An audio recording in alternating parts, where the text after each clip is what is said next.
നമ്മളോട് സംസാരിക്കുന്നത് ബൈജു ലൈലാരാജ്. ബൈജു ചേട്ടൻ കോഴിക്കോടാണ്. ബൈജു ചേട്ടൻ സംസാരിക്കുന്നതിന് വേണ്ടി എല്ലാവരും കാതോർത്തിരിക്കുക എന്നറിയാം. ബൈജു ചേട്ടനെ ജ്വാല ഓൺലൈൻ ഗ്രൂപ്പ് മീറ്റിംഗിലേക്ക് ഹൃദയപൂർവ്വം സ്വാഗതം ചെയ്യുന്നു. ബൈജു ചേട്ടാ, നമുക്ക് തുടങ്ങാം. Thank you. ഹലോ, കേൾക്കുന്നുണ്ട്. പ്രിയപ്പെട്ടവരെ. കേൾക്കാം. ഓക്കെ. പ്രിയപ്പെട്ടവരെ, ഞാൻ മദ്യാസക്തനാണ്. ദൈവത്തിൻ്റെ കൃപയാലും ആൽക്കഹോളിക്സ് അനോണിമസിലൂടെ സഞ്ചരിക്കുന്നത് കൊണ്ടും ഇന്നത്തെ ദിവസം മദ്യപിച്ചിട്ടില്ല. എൻ്റെ പേര് ബൈജുരാജ്. ഹായ്.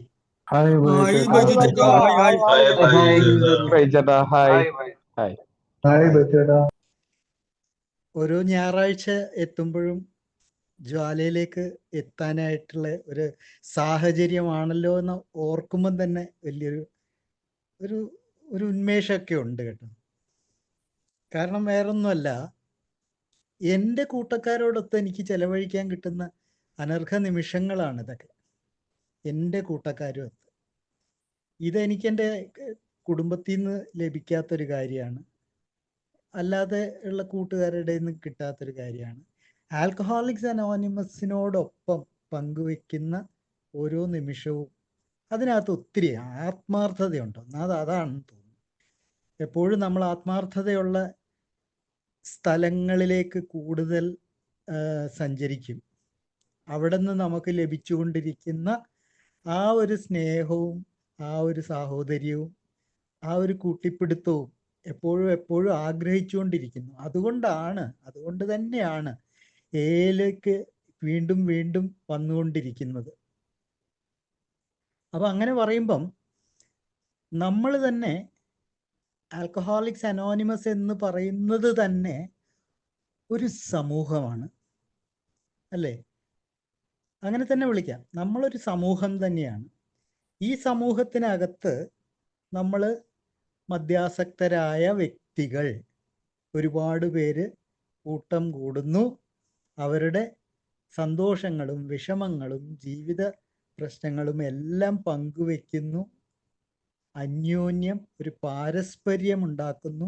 ഒരാൾക്ക് ഒരു ബുദ്ധിമുട്ട് വന്നാൽ മറ്റൊരാൾ അവിടെ താങ്ങായിട്ട് ഉണ്ട് എന്നുള്ള ഒരു സത്യാവസ്ഥ നമ്മൾ മനസ്സിലാക്കുന്നു. അതിൻ്റെ എല്ലാം ഭാഗമായിട്ട് നമ്മൾ മദ്യത്തിൽ നിന്നും ഒരു ദിവസം വിട്ടു നിൽക്കാനായിട്ട് സാധിക്കുന്നു. ഇതാണ് ഇതിൻ്റെ ഒരു രത്ന ചുരുക്കം. അപ്പം അങ്ങനെ വരുമ്പം ഇന്നത്തെ നമ്മളെ ജ്വാലയുടെ ഈ വിഷയം ഒരു മദ്യാസക്തൻ്റെ സാമൂഹിക ജീവിതം, social life of an alcoholic എന്നുള്ളതാണ്. നമ്മൾ പലപ്പോഴും പല വിഷയങ്ങളിലായിട്ട് നമ്മളെ വ്യക്തി ജീവിതത്തിൻ്റെ പ്രശ്നങ്ങൾ, നമ്മളെ ഇൻഡിവിജ്വൽ ലൈഫിൻ്റെ പ്രശ്നങ്ങൾ ഇവിടെ ചർച്ച ചെയ്യാറുണ്ട്, അല്ലെങ്കിൽ ഇവിടെ വിഷയമായിട്ട് വരാറുണ്ട്. അതിനും അപ്പുറത്തേക്ക് കടന്നിട്ട് നമ്മളെ കുടുംബത്തിൻ്റെ പ്രശ്നങ്ങൾ, ഒരു മദ്യാസക്തൻ്റെ കുടുംബ ജീവിതത്തിൽ ഉണ്ടാകുന്ന പ്രശ്നങ്ങളും അവന് ആൽക്കഹോളിക്സ് അനോണിമസിലൂടെ സഞ്ചരിക്കുമ്പോൾ അവൻ്റെ കുടുംബജീവിതം എങ്ങനെ കൂടുതൽ ഭംഗിയുള്ളതാക്കാം എന്നതിനെ പറ്റിയിട്ടൊക്കെ ഒരുപാട് നമ്മൾ സംസാരിക്കാറുണ്ട്. ഇന്ന് നമ്മൾ അതിനേക്കാളും ഒരു പടി കൂടെ മുന്നോട്ട് കടന്നത്, പൊതുവെ അങ്ങനെയാണല്ലോ പറയാറ്, വ്യക്തി, കുടുംബം, സമൂഹം, എങ്ങനെയാണ് അതിൻ്റെ ഒരു പരിണാമം, അതിൻ്റെ ഒരു വളർച്ച.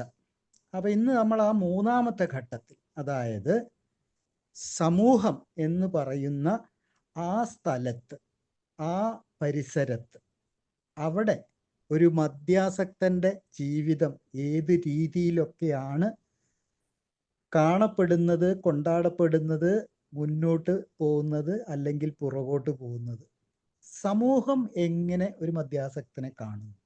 നമ്മളൊരു കമ്മ്യൂണിറ്റിക്കകത്ത് അല്ലെങ്കിൽ ഒരു സോഷ്യൽ ഗാദറിങ്ങിനകത്ത് ഒരു മദ്യാസക്തനെ, അവൻ്റെ സ്ഥാനം എന്താണ് എന്നുള്ളതിനെക്കുറിച്ച് നമ്മൾ അറിഞ്ഞിരിക്കേണ്ടതാണ്. നമ്മൾ ഇതിൻ്റെ അനുഭവ കഥകൾ നമുക്ക് ഒരുപാടുണ്ട്. അത് പലർക്കും പലതരത്തിലാണെങ്കിലും അതിനൊക്കെ ഒരുപാട് സാമ്യങ്ങളൊക്കെ ഉണ്ടാവും. നമ്മുടെ മീറ്റിംഗ് പ്ലേസിലെ ഷെയറിങ്ങിൽ തന്നെ നമുക്ക് നമ്മളും സമൂഹവും കുടിച്ചു നടന്നിരുന്ന കാലത്ത് വൈരുദ്ധ്യങ്ങൾ കൊണ്ട് നിറഞ്ഞതായിരുന്നു. നമ്മൾക്ക് സമൂഹത്തിലുള്ള സ്ഥാനം കുടിച്ചു നടന്നിരുന്നപ്പോൾ എന്തായിരുന്നു എന്ന് തിരിഞ്ഞു നോക്കുമ്പോൾ ഇപ്പോൾ നമുക്ക് മനസ്സിലാവാൻ തുടങ്ങിയിട്ടുണ്ട്. ഇനി നമ്മൾ കുടിയെല്ലാം മാറ്റി വെച്ചിട്ടുള്ള ഒരു ആൽക്കഹോളിക്സ് അനോണിമസിലൂടെ സഞ്ചരിക്കുന്ന ഒരു മദ്യാസക്തൻ, അദ്ദേഹം സമൂഹത്തിൽ ഏത് തരത്തിലാണ് സ്ഥാനപ്പെട്ടിരിക്കുന്നത്? കുടി നിർത്തിയ എന്ന് അവർ പറയുന്നു, നമ്മൾ കുടി മാറ്റിവെച്ചു എന്ന് പറയുന്നു. ഈ ആൽക്കഹോളിക്സ് അനോണിമസിലൂടെ സഞ്ചരിക്കുന്ന മദ്യാസക്തൻ അവൻ എങ്ങനെയാണ് സമൂഹത്തിൽ സ്ഥാനപ്പെടുത്തിയിരിക്കുന്നത്? ഇതെല്ലാം നമ്മൾ ഇങ്ങനത്തെയുള്ള ഗ്രൂപ്പും ഡിസ്കഷനും ഒക്കെ ആയിട്ട് നമ്മൾ ഇതിനെപ്പറ്റി ഒന്ന് അറിഞ്ഞിരിക്കണം എന്നുള്ളതാണ്. അല്ലാതെ ഞാൻ കുടി നിർത്തി, എനിക്ക് സമൂഹത്തിൽ ഇപ്പം നല്ല നിലയും വിലയും ഉണ്ട് എന്നൊക്കെ പറയാൻ എളുപ്പമാണ്. അതൊരു അതിനകത്ത് കഴമ്പ് അധികം ഇല്ല, കാമ്പില്ലാത്തൊരു സംസാരമായിരിക്കും. അത് ശരിയായിരിക്കും, വാസ്തവമാണത്. പക്ഷെ എന്നാലും നമ്മൾ ഇതിനകത്തോട്ട് ഒന്ന് ഇറങ്ങിച്ചെന്ന് പരിശോധിക്കുന്ന സമയത്ത് എന്തൊക്കെയാണ് സംഭവിച്ചത്, സമൂഹവും മദ്യാസക്തനും തമ്മിലുള്ള വൈരുദ്ധ്യങ്ങൾ എന്തൊക്കെയായിരുന്നു, എന്താണ് അവിടെ സംഭവിച്ചത് എന്ന് നമുക്കൊന്ന് നോക്കിക്കാണേണ്ടതുണ്ട്. അത് എന്തായിരുന്നു? നമ്മുടെയെല്ലാം കുടി തുടങ്ങുന്നതിന് മുൻപുള്ള സാമൂഹിക ജീവിതം. മനുഷ്യൻ എന്ന് പറയുന്ന സാമൂഹ്യ ജീവിയാണ്. കുടി എന്ന് പറയുന്നത് നമ്മുടെയൊക്കെ ജീവിതത്തിലേക്ക് ഏതോ ഒരു ഘട്ടത്തിൽ കടന്നു വന്ന ഒരു വിപത്താണ്. അതിനു മുൻപും നമ്മൾ സമൂഹത്തിൽ തന്നെയാണ് ജീവിച്ചുകൊണ്ടിരുന്നത്. ആ സമയത്ത് കുടി തുടങ്ങുന്നതിന് മുൻപ് ഉള്ള നമ്മുടെ സാമൂഹിക ജീവിതം എന്തായിരുന്നു? ഇനി കുടിക്കുന്ന കാലത്തെ, അതായത് കുടിച്ച് തുടങ്ങി ആ കുടിക്കുന്ന ഒരു കാലം, ആ കാലത്തെ സാമൂഹ്യ ജീവിതം എന്തായിരുന്നു? കുടി നിർത്തിയ ശേഷം ഉള്ള സാമൂഹ്യ ജീവിതം എങ്ങനെയുള്ളതാണ്? അവിടെയും നമുക്ക് നിർത്തണ്ട, ഇനിയും മുന്നോട്ട് പോകാം. പടികൾ സ്ഥിരമായി പ്രാക്ടീസ് ചെയ്യുന്നവൻ്റെ സാമൂഹ്യ ജീവിതം ഏത് തരത്തിലുള്ളതാണ്? ഇതെല്ലാം നമുക്ക് ആലോചിക്കാനും പറയാനും ഒക്കെയുള്ള കാര്യങ്ങളാണ്.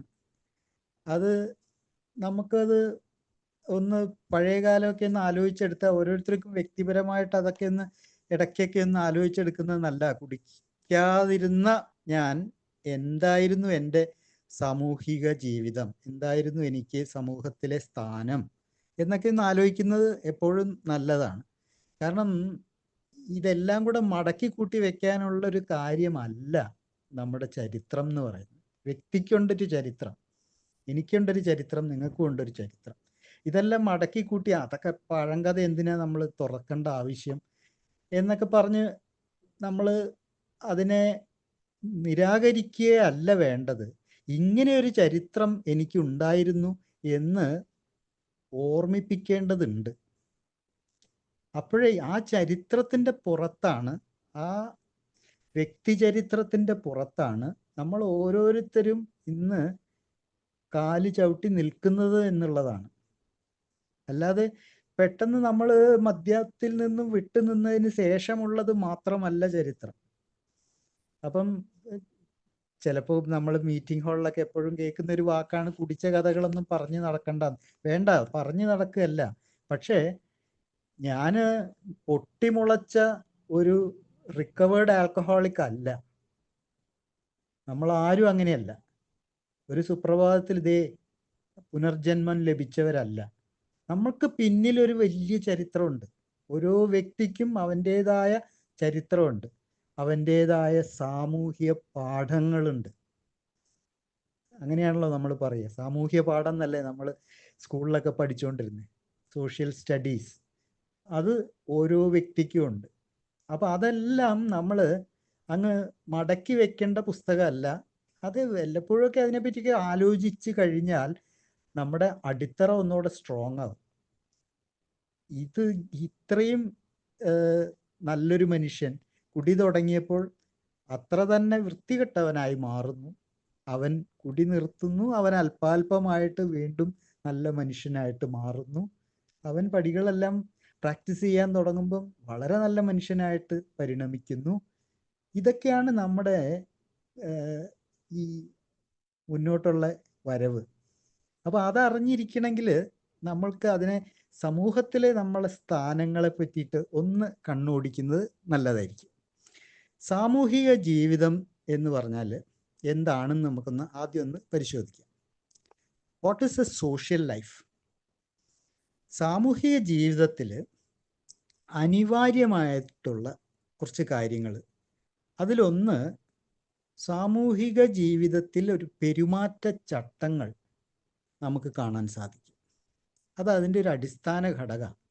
ഒരു സമൂഹമായിട്ട് കുറേ വ്യക്തികൾ ഒത്തൊരുമിച്ച് ജീവിക്കണമെങ്കിൽ അവിടെ ഒട്ടനവധി പെരുമാറ്റ ചട്ടങ്ങൾ വേണം, അല്ലെങ്കിൽ ആ സമൂഹം ചിതറിപ്പോകും. അതെന്താന്ന് വെച്ച് കഴിഞ്ഞാൽ വ്യക്തികൾ അത്രയും വ്യത്യസ്തരാണ് എന്നുള്ളതാണ്. ഒരു വ്യക്തിയെ പോലെ ആയിരിക്കണില്ല മറ്റൊരു വ്യക്തി. അത് നമ്മുടെയൊക്കെ ഈ ഫിംഗർ പ്രിന്റ് പോലെ ഒരു കാര്യമാണ്. നമ്മൾ പറയത്തില്ലേ, അനന്യം എന്ന് പറയത്തില്ലേ, യുണീക്കാണ് ഓരോ വ്യക്തിയും. അവൻ്റെ ചിന്തകളും അതുപോലെ തന്നെ വേറിട്ട ചിന്തകളായിരിക്കും ഓരോരുത്തർക്കും ഉണ്ടാവുക. ഇതിനെല്ലാം കൂടെ ഏകോപിപ്പിച്ച് ഒരു സമൂഹത്തിൻ്റെ അകത്ത് കൊണ്ടുവരുന്ന സമയത്ത് ഈ വ്യത്യസ്തതകളെല്ലാം ഉയർന്നു നിൽക്കാൻ തുടങ്ങിക്കഴിഞ്ഞാൽ ആ സമൂഹത്തിൻ്റെ കെട്ടുറപ്പില്ലാതെയാവും. അതുകൊണ്ട് സമൂഹം എന്ത് ചെയ്യുന്നു? സമൂഹം കുറച്ച് പെരുമാറ്റ ചട്ടങ്ങളൊക്കെ കൊണ്ടുവരുന്നു. അതനുസരിച്ച് ഓരോ വ്യക്തിയും മുന്നോട്ട് പോകണം എന്ന് സമൂഹം പലപ്പോഴും അനുശാസിക്കുക തന്നെയാണ് ചെയ്യുന്നത്. ഈ അരുതുകൾ, പാടില്ലകൾ എല്ലാം നമ്മൾ സാമൂഹ്യ നീതിയുടെ ഭാഗമായിട്ട് അതൊക്കെ പരിപാലിച്ചുകൊണ്ടാണ് ഇന്നൊക്കെ നമ്മളിപ്പോൾ പൊയ്ക്കൊണ്ടിരിക്കുന്നത്.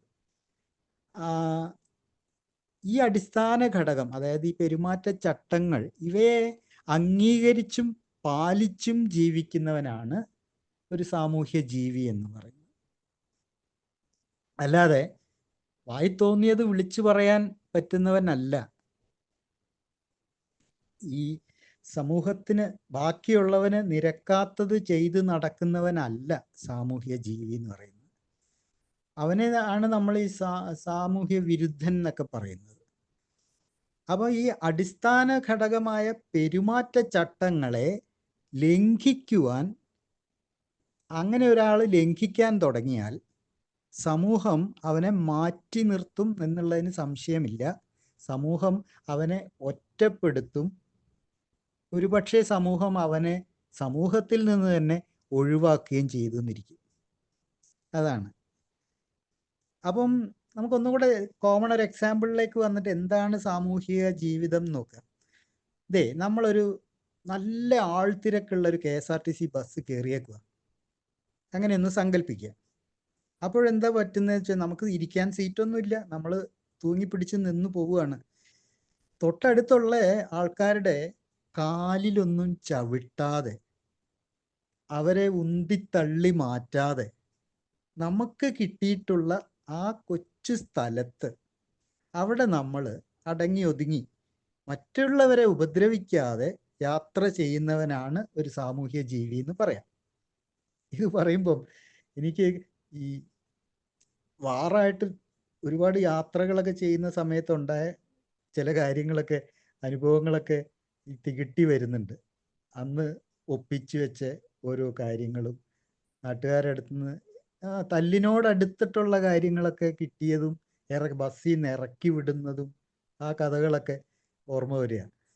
അപ്പോൾ അതിൻ്റെ അർത്ഥം, ഞാൻ കുടിച്ച് കയറിയ സമയത്ത് എനിക്ക് ഈ പെരുമാറ്റ ചട്ടങ്ങൾ ഒന്നും തന്നെ പാലിക്കാൻ പറ്റിയിരുന്നില്ല എന്നുള്ളതാണ്.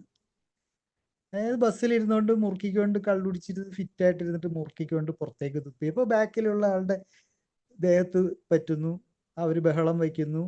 അപ്പോൾ ഞാൻ തിരിച്ചു ബഹളം വയ്ക്കുന്നു, അവരെന്നെ ബലം പ്രയോഗിച്ച് ബസ്സിൽ നിന്ന് പുറത്താക്കുന്നു. അവിടെ ഈ പെരുമാറ്റ ചട്ടങ്ങൾ, അതായത് ഒരു കൂട്ടം ആളുകൾ സഞ്ചരിച്ചു കൊണ്ടിരിക്കുന്ന ഒരു ബസ്സും ഒരു സമൂഹം തന്നെയാണ്. യാത്രക്കാരുടെ ഒരു സമൂഹമായിട്ട് അതിനെ കാണുകയാണെങ്കിൽ അവിടെയും ഈ അടിസ്ഥാന ഘടകം, അതായത് അവിടെയും ഉണ്ട് കുറേ പെരുമാറ്റച്ചട്ടങ്ങൾ. ഇത് പാലിക്കുവാനായിട്ട് മദ്യപിച്ച് വിവശനായ ഒരാൾക്ക് സാധിച്ചില്ല എന്നുള്ളതാണ് എന്നെ പിടിച്ച് പുറത്താക്കാനായിട്ടുള്ള കാര്യം.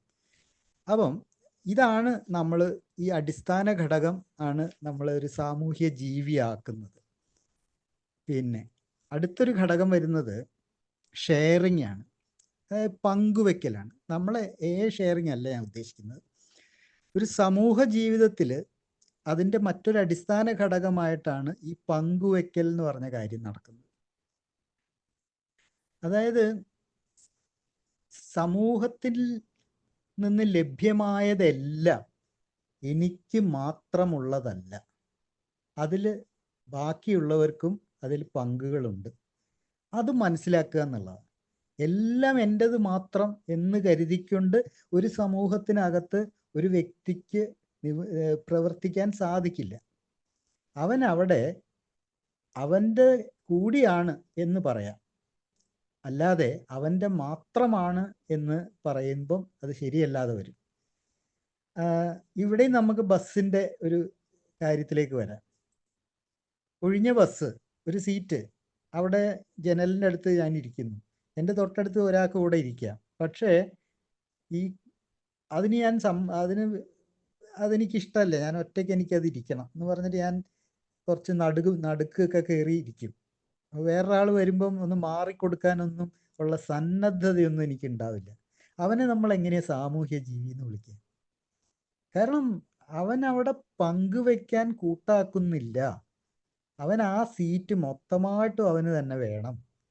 ആ മനസ്ഥിതിയുമായിട്ടുള്ള ഒരാൾക്ക് അയാളെ ഒരു സാമൂഹ്യ ജീവി എന്ന് വിളിക്കാൻ നമുക്ക് സാധിക്കില്ല എന്നുള്ളതാണ്. അപ്പം ഈ പങ്കുവെക്കൽ, ഈ പെരുമാറ്റച്ചട്ടങ്ങൾ അനുസരിക്കൽ, ഇതെല്ലാം കൂടെ ചേർന്നിട്ടൊക്കെയാണ് നമ്മളൊരു സാമൂഹ്യ ജീവിയായിട്ട് മാറുന്നത്.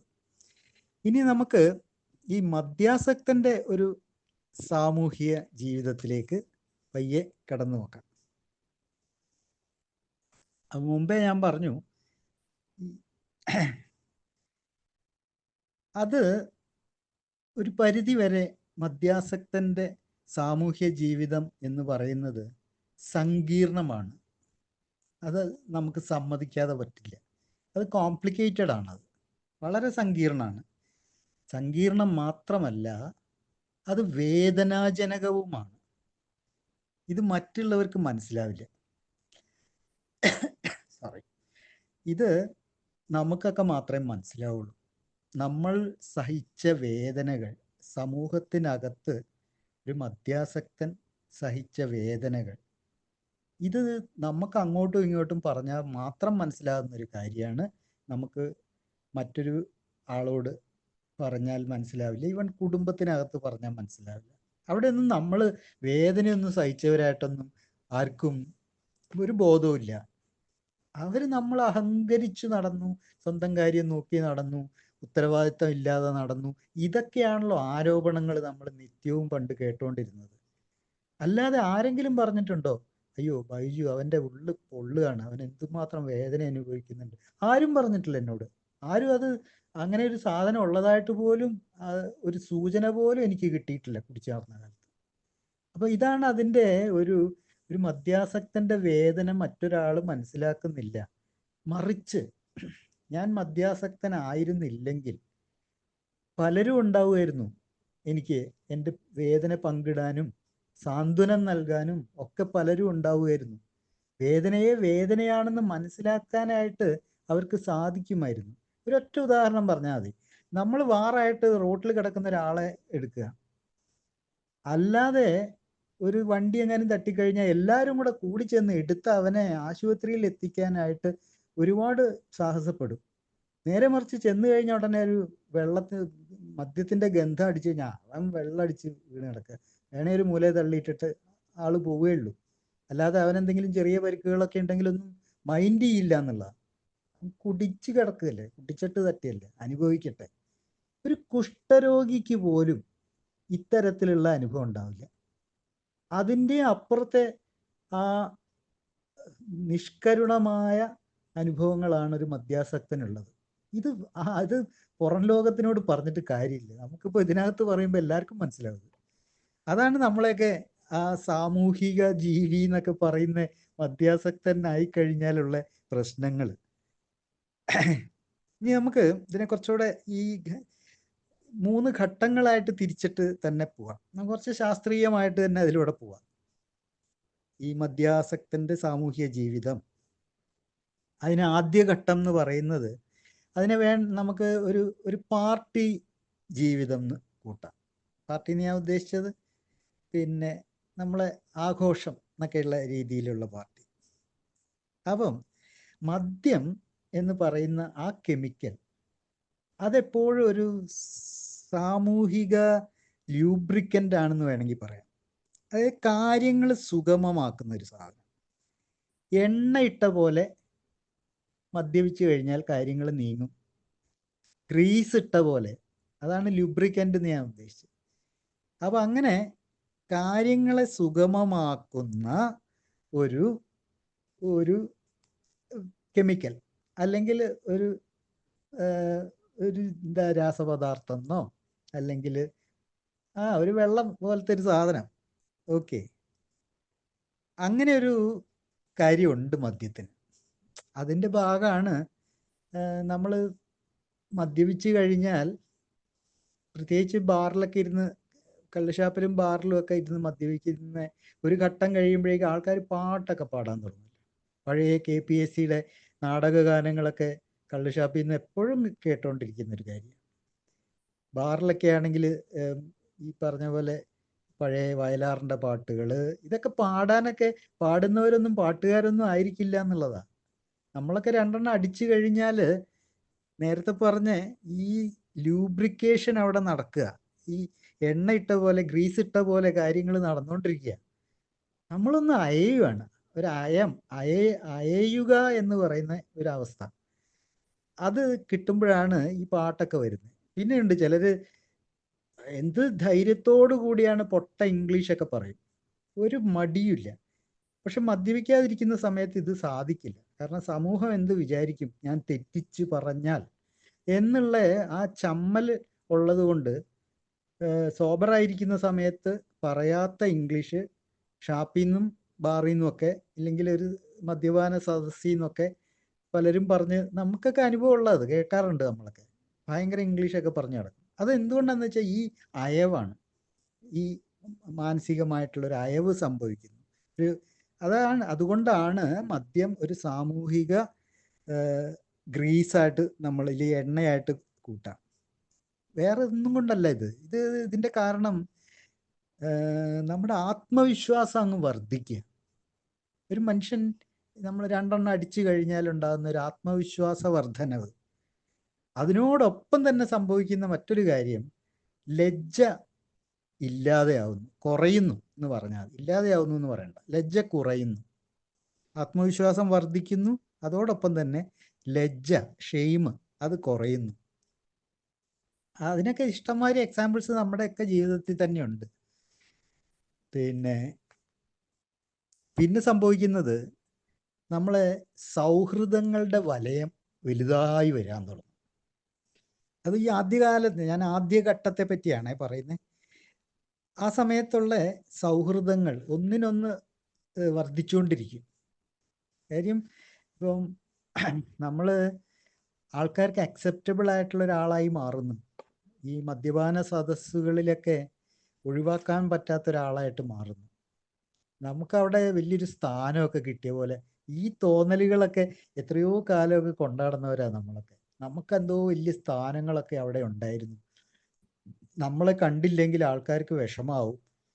നമ്മൾ കറക്റ്റ് ഇപ്പം 5 മണിക്ക് ബാറിലെത്തിയില്ലെങ്കിൽ ആൾക്കാർ അന്വേഷിച്ച് വരും എന്നൊക്കെയുള്ളത്. അവിടെ ഞാൻ ഒരു സംഭവമാണ് എന്നുള്ള നമ്മുടെയൊക്കെ ആ പാവപ്പെട്ട നമ്മുടെ ദുർബലരായ നമ്മുടെ ഒട്ടും തന്നെ വിനയമില്ലാത്ത നമ്മളുടെ ഈഗോ കയറി അങ്ങ് പ്രവർത്തിക്കുക. ഈ ബലൂൺ പോലെ വീർത്തുകൊണ്ടിരിക്കുകയാണ് ആ ഈഗോ. അതുകൊണ്ടാണ് നമ്മൾ എയിൽ വരുമ്പോൾ ആദ്യം ചെയ്യുന്ന ഒരു കാര്യം എന്ന് പറഞ്ഞാൽ ഈഗോ ഡീഫ്ലേഷൻ എന്ന് പറയും. ആ ബലൂണിൽ ഒരു സൂചിക്കുത്തു മതി, അത് പൊട്ടിച്ചങ്ങ് കളയുക.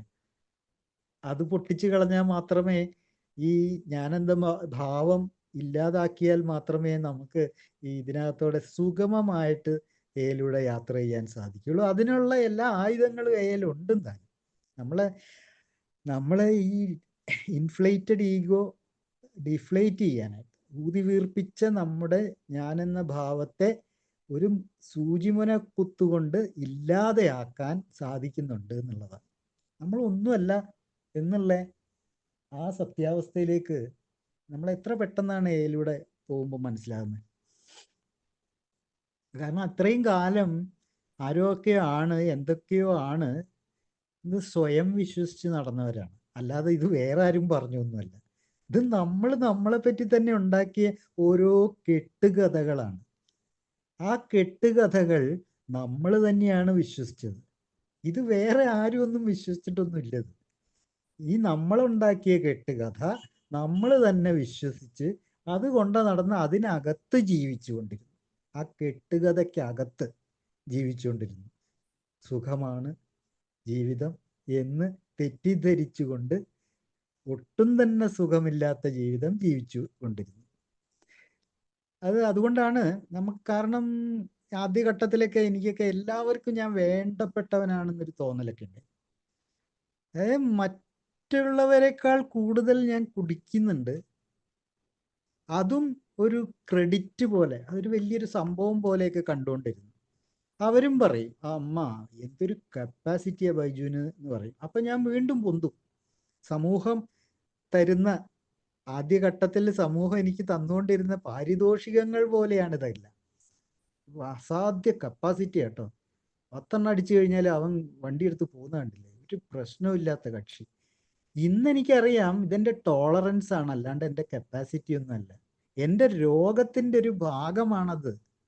ഈ എത്ര കുടിച്ചാലും മതിയാവാതിരിക്കുക, എത്ര കുടിച്ചാലും മറ്റുള്ളവർ ഓഫാവുന്ന പോലെ ഓഫാവാതിരിക്കുക, എത്ര കുടിച്ചു കഴിഞ്ഞാലും വണ്ടി എടുത്തിട്ടൊക്കെ പോകുന്നത് ആന കാര്യമല്ല. അതെൻ്റെ രോഗത്തിൻ്റെ ഭാഗമാണ്. എനിക്ക് ആൽക്കഹോളിൻ്റെ ടോളറൻസ് കൂടിക്കൊണ്ടിരിക്കുക. സഹനം, എൻ്റെ ശരീരം സഹനം ടോളറേറ്റ് ചെയ്യാൻ പഠിച്ചുപോയി ആൽക്കഹോളിനെ. ഇത്രയൊന്നും പോരാ എനിക്ക്, ഇനിയും വേണം, ഇനിയും വേണം, ഇനിയും വേണം എന്നുള്ള ആ ചിന്ത വരാൻ തുടങ്ങി. അതാണല്ലോ നമ്മുടെ രോഗത്തിൻ്റെ ഒരു ലക്ഷണം. അത് അറിയില്ലായിരുന്നല്ലോ നമുക്ക്. ഇതിനകത്തൊക്കെ വന്നതിന് ശേഷം എനിക്ക് മനസ്സിലായത് ഇത് രോഗമാണ്. ഓക്കെ, അപ്പോൾ അത് നമ്മുടെ ആദ്യഘട്ടം. ഇനി നമുക്ക് ഒരു മധ്യഘട്ടത്തിലേക്ക് പോവാം. മദ്യത്തെക്കുറിച്ചാണ് പറയുന്നത്. അതുകൊണ്ട് ഒരു സെൻട്രൽ സ്റ്റേജിലേക്ക്, ഓക്കെ, അവിടെ എത്തുമ്പോഴേക്കാണ് പല ബന്ധങ്ങളും തകരാറാവാൻ തുടങ്ങുന്നു. ഞാൻ പറയുന്നത്, നമ്മളത് ഒന്ന് പുറകോട്ട് നോക്കിക്കഴിഞ്ഞാൽ അത് തെളിഞ്ഞ് കാണും. അത് നമ്മൾ ആദ്യകാലം കുടിച്ചിരുന്ന സമയത്ത് കിട്ടിക്കൊണ്ടിരുന്ന ആ ഒരു സന്തോഷവും ആ സുഖങ്ങളും ആ ഒരു ആത്മവിശ്വാസവും എല്ലാം നമ്മൾ പറഞ്ഞല്ലോ. ദൂരം ഫ്രണ്ട്സ് ആയിരുന്നു, എൻ്റെ ദൈവമേ, സൗഹൃദങ്ങൾ കൊണ്ട് ആഘോഷങ്ങളായിരുന്നു, എല്ലാവർക്കും വേണ്ടപ്പെട്ടവൻ. അപ്പോൾ ഇതെല്ലാം കഴിഞ്ഞിട്ട് അത് തുടർന്നുകൊണ്ട് നമ്മൾ ഇരിക്കുക. പക്ഷെ അപ്പോഴേക്കും നമ്മുടെ സാമൂഹ്യ ജീവിതം എന്ന് പറഞ്ഞ് മദ്യത്തിന് ചുറ്റും കറങ്ങാൻ തുടങ്ങി എന്നുള്ളതാണ്. എല്ലാ മനുഷ്യർക്കും സാമൂഹ്യ ജീവിതങ്ങളുണ്ട്. പക്ഷെ നമ്മളെപ്പോലെയുള്ള ആൾക്കാരുടെ സാമൂഹിക ജീവിതം മദ്യത്തിന് ചുറ്റും കറങ്ങാൻ തുടങ്ങി എന്നുള്ളതാണ്. അതാണ് നമ്മൾ രണ്ടാമത്തെ ഘട്ടം എന്ന് പറയുന്നത്. ആ മധ്യഘട്ടത്തിലേക്ക് എത്തുന്ന സെൻട്രൽ സ്റ്റേജ്, അവിടെ ബന്ധങ്ങൾ തകരാറാകാൻ തുടങ്ങുന്നു. നമുക്ക് മനസ്സിലാകുന്നില്ല നമ്മുടെ ബന്ധങ്ങളൊക്കെ തകരാറായിക്കൊണ്ടിരിക്കുകയാണ്. ഞാൻ ഉദ്ദേശിച്ചത് എന്താണെന്ന് വെച്ചാൽ, ഈ വാഗ്ദാനങ്ങളൊക്കെ നമ്മൾ ലംഘിക്കാൻ തുടങ്ങുന്ന ഒരു ഘട്ടം. അതായത് ഒരാളോട് നമ്മളിതാ 5 മണിക്ക് വരാം എന്ന് പറയുന്ന സമയത്ത് അയാൾ നമ്മളെയും കാത്ത് അവിടെ നിൽക്കുന്നു. നമ്മൾ അങ്ങനെ ഒരു വാഗ്ദാനം, ഒരു പ്രോമിസ് കൊടുത്തത് നമ്മൾ മറക്കുന്നു. അല്ലെങ്കിൽ മദ്യത്തിന്റെ മുന്നിൽ ആ വാഗ്ദാനം ഒന്നുമല്ലാതാകുന്നു, നമ്മൾ മദ്യത്തിന്റെ പുറകെ പോകുന്നു. അപ്പം ഇത്തരത്തിലുള്ള ഒരുപാട് അനുഭവങ്ങൾ. പിന്നെ മൂഡ് സ്വിങ്സ് ആ സമയത്തൊക്കെ തുടങ്ങാനുള്ള ഘട്ടങ്ങളാണ്. നമുക്ക് ചില സമയത്ത് നമുക്ക് തോന്നും, ഇന്ന് ഇവിടെ മറ്റേ വീട്ടിലിട്ട് പോകണ്ട, പകരം ഇവിടെ പോവാം, മദ്യ ഷാപ്പിലേക്ക് പോവാം എന്നൊക്കെയുള്ള ആ ഒരു സാധനം വന്നിട്ട് നമ്മളെ അങ്ങ് വലിച്ചുകൊണ്ട് പോവുകയാണല്ലോ. വേണ്ടാന്ന് വെച്ച് കഴിഞ്ഞാലും ആ വലിച്ചുകൊണ്ടുള്ള ഒരു പോക്കുണ്ടല്ലോ, അതൊരു ചൂണ്ടയെ കുടുങ്ങിയ പോലെയുള്ളൊരു സാധനമല്ലേ. ഇപ്പം അങ്ങനെ എനിക്ക് തോന്നാറുണ്ട്. അന്നേ നമ്മളൊരു ചൂണ്ടയ്ക്കകത്ത് കുടുങ്ങിയിട്ടുണ്ട്. ചൂണ്ടയിൽ കുടുങ്ങിയ ഒരു മത്സ്യങ്ങളാണ്. നമുക്ക് നിയന്ത്രണം പൊയ്ക്കൊണ്ടിരിക്കുകയാണ്. ആ ഘട്ടത്തിൽ എത്തുന്ന സമയത്ത് നമ്മളെ കുടിക്കാത്ത കൂട്ടുകാർ അവർ നമ്മളിൽ നിന്നും മാറി നടക്കാൻ തുടങ്ങും. അതൊരു ശ്രദ്ധിച്ചാൽ മനസ്സിലാവുന്നൊരു കാര്യമാണ്. നമ്മളുടെ ഇടയിൽ തന്നെ മദ്യം കഴിക്കാത്തവർ നമ്മളിൽ നിന്നും മാറി നടക്കാൻ തുടങ്ങും. കാരണം അവർക്കൊക്കെ ഏകദേശം ഒരു രൂപം കിട്ടിയിട്ടുണ്ട്. അവൻ്റെ കാര്യങ്ങളെല്ലാം മദ്യത്തിന് ചുറ്റുമാണ് നടക്കുന്നത്. അവൻ അതിനോടാണ് കൂടുതൽ താല്പര്യം, നമ്മളോടല്ല. പിന്നെ സഹകുടിയന്മാർ നമ്മളെ ഒട്ടി നടക്കാനും തുടങ്ങും. കുടിക്കാത്ത ഫ്രണ്ട്സ് മാറി നടക്കുമ്പം നമ്മളോടൊപ്പം കുടിച്ച് നടക്കുന്ന കൂട്ടുകാർ നമ്മളെ ഒട്ടി നിൽക്കാൻ തുടങ്ങും. അതിനും കാരണങ്ങളുണ്ട്, പല പല കാരണങ്ങളുണ്ട്. നല്ലത് മാത്രമൊന്നുമല്ല കാര്യം. എനിക്കൊക്കെ അത് ഇപ്പം ബാറിലൊക്കെ ചെന്ന് കഴിഞ്ഞാൽ ഈ കാശൊക്കെ കടം വാങ്ങിയതാണെങ്കിലും എടുത്ത് വിതറാനായിട്ട് അതൊരു വലിയൊരു പ്രവണത ഉണ്ടായിരുന്നു. അത് ഇപ്പം ആലോചിച്ച് നോക്കുമ്പോൾ മനസ്സിലാവും, ഒന്ന് ആളാവാൻ വേണ്ടിയിട്ടുള്ള ഒരു ഒരു കാര്യമായിരുന്നു അത്. വേണ്ട, നീ കൊടുക്കണ്ട, ഞാൻ കൊടുത്തോളാം എന്ന് പറഞ്ഞിട്ട് അങ്ങനെ 4 പേര് കഴിച്ചാൽ 4 പേരും കൂടെ ഷെയർ ചെയ്ത് കൊടുക്കുന്നതിന് സമ്മതിക്കില്ല. പകരം ഞാൻ കൊടുത്തോളാം എന്ന് പറയുന്നത് എനിക്ക് അവിടെ ഒരു പ്രമാണിത്വം കിട്ടാൻ വേണ്ടി തന്നെയായിരുന്നു. അവർക്കിടയിൽ എനിക്കൊന്ന് വലുതാവണം.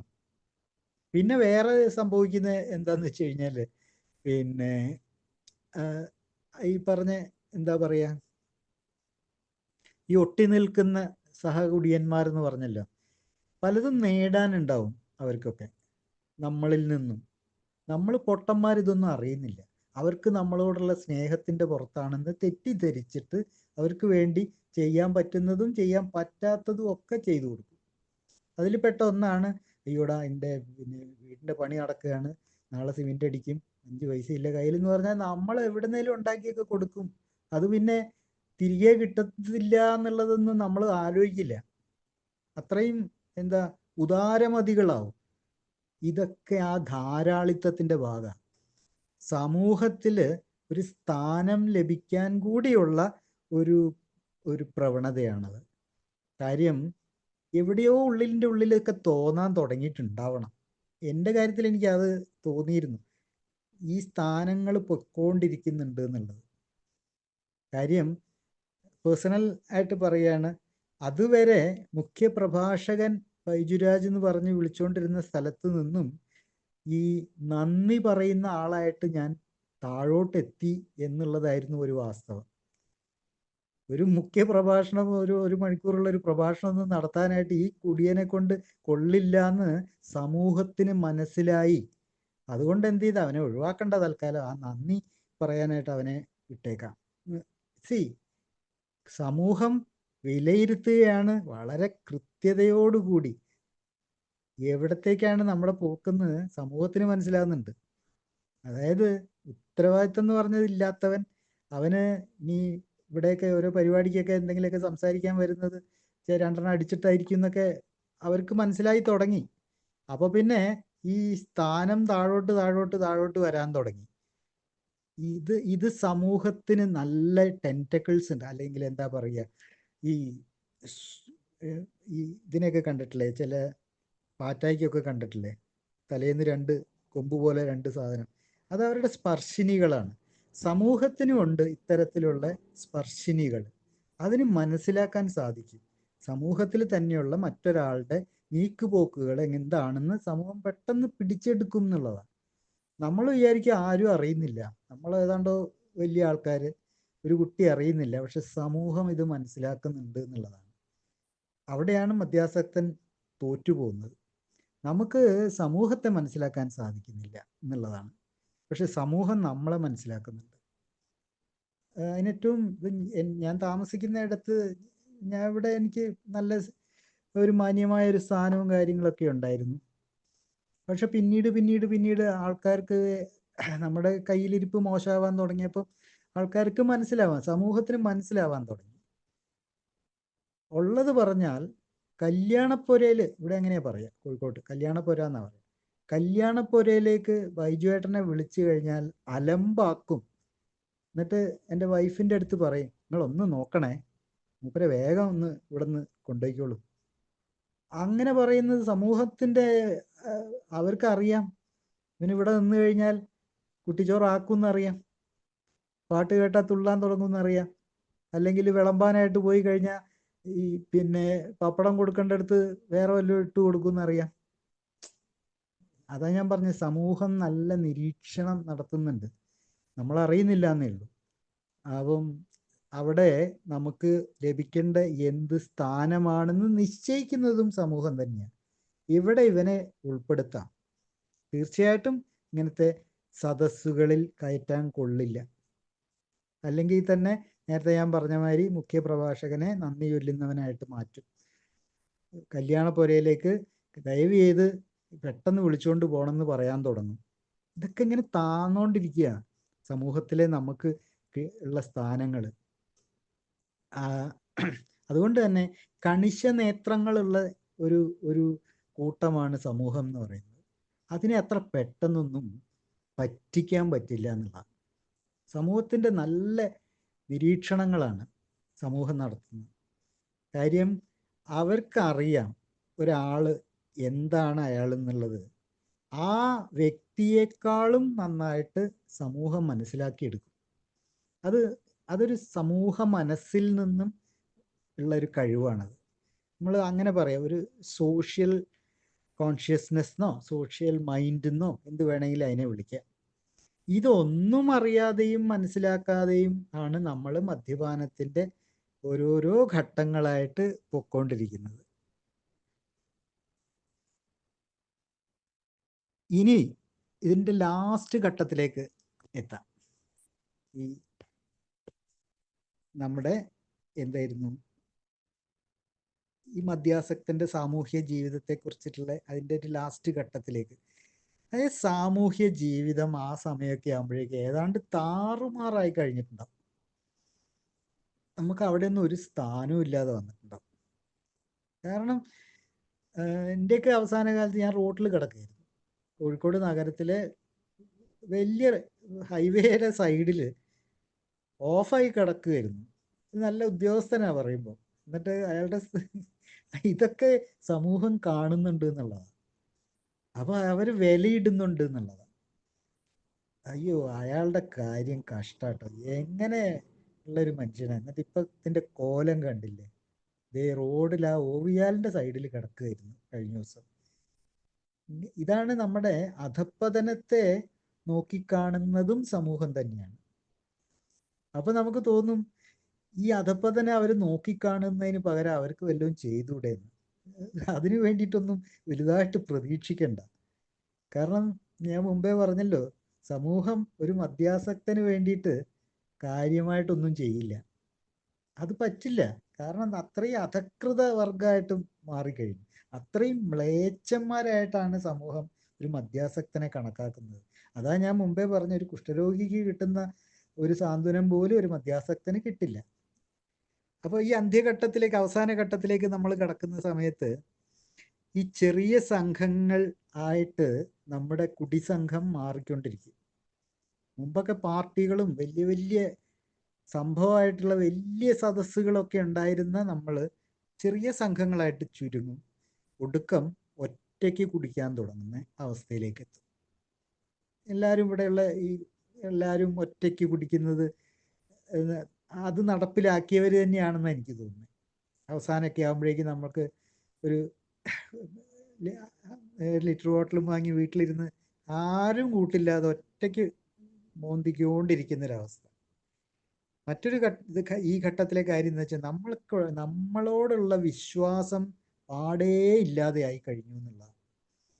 അതായത് നേരത്തെ ഞാൻ സ്ഥാനങ്ങളുടെ കാര്യം പറഞ്ഞു. ഞാനന്ന് വർക്ക് ചെയ്യുന്ന സമയത്ത് പിന്നെ ക്യാഷിലിരുത്താതെയായി. ക്യാഷിലിരുന്നാൽ കുറച്ച് അധികം പൈസയെല്ലാം കിട്ടുന്ന ഒരു സ്ഥലമായിരുന്നു. എന്നുവെച്ചാൽ നമുക്ക് എലവൻസ് ഒക്കെ കൂടുമായിരുന്നു. പക്ഷേ ഞാനൊരു മദ്യാസക്തനാണ് എന്നുള്ളത് എൻ്റെ ആഫീസിൽ എല്ലാവർക്കും അറിയുന്നൊരു കാര്യമാണ്. എങ്ങനെ വിശ്വസിച്ച് ഇവനെ ക്യാഷിലിരുത്തും? അത് അവരുടെ ലോജിക്കാണത്. അവരത് അങ്ങനെ തന്നെ ചിന്തിക്കണം. കാരണം ഒരു സ്ഥാപനമാണ്. ആ സ്ഥാപനത്തിന് ഏറ്റവും അത്യാവശ്യം ആ സ്ഥാപനം മുന്നോട്ട് സുഗമമായി പോകണം എന്നുള്ളതാണ്. അവിടെ ഒരു കള്ളുടീനെ പിടിച്ച് അതിനകത്ത് ഇരുത്തി കഴിഞ്ഞാൽ അവൻ നാളെ അത്യാവശ്യത്തിന് വേണ്ടിയിട്ട് വല്ലതും മോട്ടിച്ചുകൊണ്ട് പോയാലോ? അവരങ്ങനെ ചിന്തിക്കുന്നതിൽ ഒരു തെറ്റുമില്ല. പക്ഷെ എൻ്റെ സ്ഥാനഭ്രഷ്ടം എനിക്കത് സഹിക്കാൻ പറ്റാത്തൊരു കാര്യമായിരുന്നു. കാരണം അവിടുത്തെ ഒരു ഏറ്റവും നല്ല ക്യാഷ് ഡീൽ ചെയ്യുന്ന ഒരാൾ ഞാനായിരുന്നു. എന്നിട്ട് എന്നെ അവർ മാറ്റി എന്നൊക്കെ എൻ്റെ ഉള്ളിൽ ഭയങ്കര വിമിഷ്ടമായിരുന്നത്. പിന്നെ അതൊരു കാര്യം എന്താണെന്ന് വെച്ചാൽ ഇത് അവിടെ മാത്രമൊന്നുമല്ല. ഈ പലപ്പോഴും സമൂഹത്തിൽ നമുക്ക് സ്ഥാനങ്ങളുണ്ടല്ലോ, അവിടെ നിന്നെല്ലാം അല്പാൽപമായിട്ട് നമ്മൾ പുറത്താവുകയാണ്, നമ്മളെ മാറ്റും അവർ. സമൂഹത്തിന് ഇങ്ങനെ ഒരാളെ കൊണ്ടു നടക്കേണ്ട ആവശ്യമൊന്നുമില്ല. അവർക്ക് ഇതിൽ നന്നായിട്ട് കാര്യങ്ങൾ നോക്കി നടത്തുന്ന ആൾക്കാരുണ്ട്. ഇപ്പൊ സാമൂഹ്യ രംഗത്ത് പ്രവർത്തിച്ചുകൊണ്ടിരിക്കുന്ന ആൾക്കാരെ മദ്യാസക്തിയിലേക്ക് കൂപ്പുകുത്തി പോകുന്ന സമയത്ത് അവനെ തീർച്ചയായിട്ടും അവര് സൈഡാക്കും, ഒഴിവാക്കും. അത് സമൂഹത്തിന്റെ ആവശ്യമാണ്. കാരണം സമൂഹത്തിന് എപ്പോഴും മുന്നോട്ട് തന്നെ പൊയ്ക്കൊണ്ടിരിക്കണം. ഇങ്ങനെ ഒരാള് അതിൽ വന്നു കഴിഞ്ഞാൽ അത് വിഘ്നമാണ്, അത് വിഘടം സൃഷ്ടിക്കുക. അത് ഒരു കീറാമുട്ടിയായിട്ട് അവിടെ നിന്ന് കഴിഞ്ഞാൽ അവരുടെ ഈ സ്മൂത്ത് ആയിട്ടുള്ള ഒഴുക്കിന് ബുദ്ധിമുട്ടായി മാറും. അതുകൊണ്ടാണ് പിടിച്ചു മാറ്റുന്നത്. അപ്പൊ ഈ സ്ഥാനങ്ങളൊക്കെ അലങ്കരിച്ചുകൊണ്ടിരുന്ന ഇപ്പോഴും നമുക്കൊന്ന് ചുറ്റുവട്ടത്തൊന്ന് കണ്ണോടിച്ചു കഴിഞ്ഞാൽ തന്നെ അറിയാം. മുമ്പ് നല്ല സ്ഥാനത്തൊക്കെ ഇരുന്ന ആൾക്കാർ കള്ളുകുടിയോണ്ട് മാത്രം ഒന്നുമല്ലാതായി തീരുന്ന കാര്യങ്ങൾ, അവർക്ക് ആ സ്ഥാനത്ത് നിന്നൊക്കെ അവരെ പിടിച്ചു മാറ്റി. അവരുടെ അധപ്പതനം ഇതെല്ലാം നമ്മളൊക്കെ തന്നെ ഒന്ന് കണ്ണോടിച്ചാൽ മതി. നമ്മളുടെ സാമൂഹികമായ നേത്രം ഒന്ന് ആ വഴിക്കൊക്കെ ഒന്ന് തിരിഞ്ഞു കഴിഞ്ഞാൽ കാണാവുന്ന കാര്യങ്ങൾ അതല്ല. അപ്പോൾ അതിൽപ്പെട്ട ആൾക്കാർ നമ്മളുടെ ഇടയിലും ഉണ്ടായിട്ടുണ്ട്. പിന്നൊന്നുള്ളത് അവസാന ഘട്ടമാകുമ്പോഴേക്കും ഇതെല്ലാം കൂടി ആകുമ്പോഴേക്കും ഒരു ഉൾവലിയാനായിട്ടുള്ളൊരു പ്രവണത ഉണ്ടാവും. അകത്തോട്ട് ചുരുങ്ങുക, ഞാനായി എൻ്റെ കുടിയായി, ആ ഒരു രീതിയിലേക്ക് ഉൾവലിഞ്ഞ് സമൂഹവുമായിട്ടുള്ള എല്ലാ ബന്ധങ്ങളും ഇല്ലാതെയാകുന്നൊരവസ്ഥ. നമ്മളെ MT വാസുദേവൻ നായർ ഒരു ഇതിൽ പറഞ്ഞ ആൾക്കൂട്ടത്തിൽ തനിയെ ഹൈ ആയിട്ട് ഏകാന്തതയിലേക്ക് കൂപ്പുകുത്തി വീഴുന്നൊരവസ്ഥ. നമുക്ക് ചുറ്റും ആൾക്കൂട്ടം ഉണ്ടെങ്കിലും നമ്മൾ തനിയെ ആയി പോകുന്നു എന്നുള്ളതാണ്. ഇതാണ് ആ അന്ത്യഘട്ടത്തിലേക്കൊക്കെ എത്തുമ്പോൾ ഉണ്ടാകുന്ന ഒരു വലിയൊരു ശാപം. അപ്പോഴും അവിടെ ഇപ്പം മദ്യം എന്ന് പറയുന്ന ആ വസ്തു സാമൂഹികതയിൽ നിന്നും അതിജീവനത്തിലേക്കാണ് നീങ്ങുന്നത്. സോഷ്യൽ ടു സർവൈവൽ എന്ന് പറയാം. കാരണം ഇതില്ലാതെ പറ്റില്ല എനിക്കൊന്നും, അങ്ങനെ ഒരു ചിന്തയിലേക്ക് വരിക. അതില്ലാതെ എനിക്ക് പറ്റില്ല, എന്ത് കാര്യത്തിനും അത് വേണം, എവിടെ പോകണമെന്ന് തോന്നിയാലും അത് വേണം, മദ്യമില്ലാതെ ഒരു കാര്യവും നടക്കില്ല എന്നുള്ള ഒരു തീർപ്പുകളിലേക്ക് എത്തുകയാണ്. അപ്പം അതാണ് പറഞ്ഞത്, അതുവരെ സാമൂഹികമായിരുന്ന സാധനം എൻ്റെ നിലനിൽപ്പിന് വേണ്ടി, എൻ്റെ അതിജീവനത്തിന് വേണ്ടിയുള്ള ഒരു അത്യാവശ്യ ഘടകമായിട്ട് മദ്യം മാറിക്കഴിയുന്നു. ഇനി നമുക്ക് പലപ്പോഴും കാണപ്പെടാത്ത ചില ആന്തരിക യാഥാർത്ഥ്യങ്ങൾ, എന്താ അതിന് പറയുക, അൺസീൻ ആയിട്ടുള്ള കുറച്ച് ഇന്നർ റിയാലിറ്റീസ് ഉണ്ട്.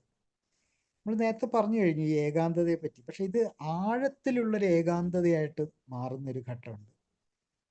ഈ 3-ാം ഘട്ടവും കഴിഞ്ഞിട്ട് അധപ്പതനത്തിൻ്റെ നമ്മൾ പറയില്ല അടിതട്ടി എന്നൊക്കെ പറയുന്നത്, ആ സമയത്ത് ഒരു ആഴത്തിലുള്ളൊരു ഏകാന്തതയാണ് നമ്മളെ ചുറ്റും ഉള്ളത്. ആരുമില്ല, മദ്യവും ഞാനും മാത്രമാകുന്നൊരു സാധനം. കുടുംബമൊക്കെ ഉണ്ട്, സമൂഹം അതിൻ്റെ അപ്പുറത്തും ഉണ്ട്. എന്നിരുന്നാലും യാഥാർത്ഥ്യം എന്താ? ആരുമില്ല എന്നുള്ളത് തന്നെ. എവിടെയും ഞാൻ ചേരില്ല എന്നുള്ളൊരു തോന്നൽ.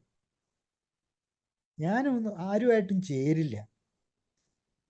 ആരുമായിട്ടും ചേരാത്തതാണോ, ആരും ചേർക്കാത്തതാണോ എന്നല്ല ഞാൻ ചിന്തിക്കുന്നത്. ഞാൻ ആരുമായിട്ടും ചേരില്ല.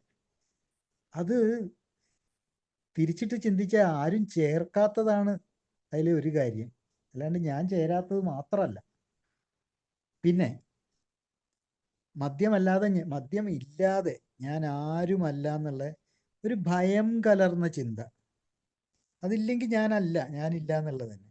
പിന്നെന്താ വരുന്നതെന്ന് വെച്ചാൽ കുറ്റബോധം, ഗിൽറ്റ് അടിക്കാൻ തുടങ്ങിക്കഴിഞ്ഞാൽ പിന്നെ നമ്മൾ തന്നെ നമ്മളുടെ കൊത്തിപ്പറിച്ച് തിന്നുന്നതിന് തുല്യത്.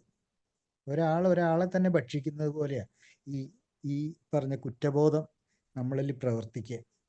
സ്വയം കുറ്റപ്പെടുത്താൻ തുടങ്ങും. അതിൽ നിന്നും മറ്റുള്ളവരോട് മൊത്തത്തിലൊരു നീരസം ഉണ്ടായി വരിക.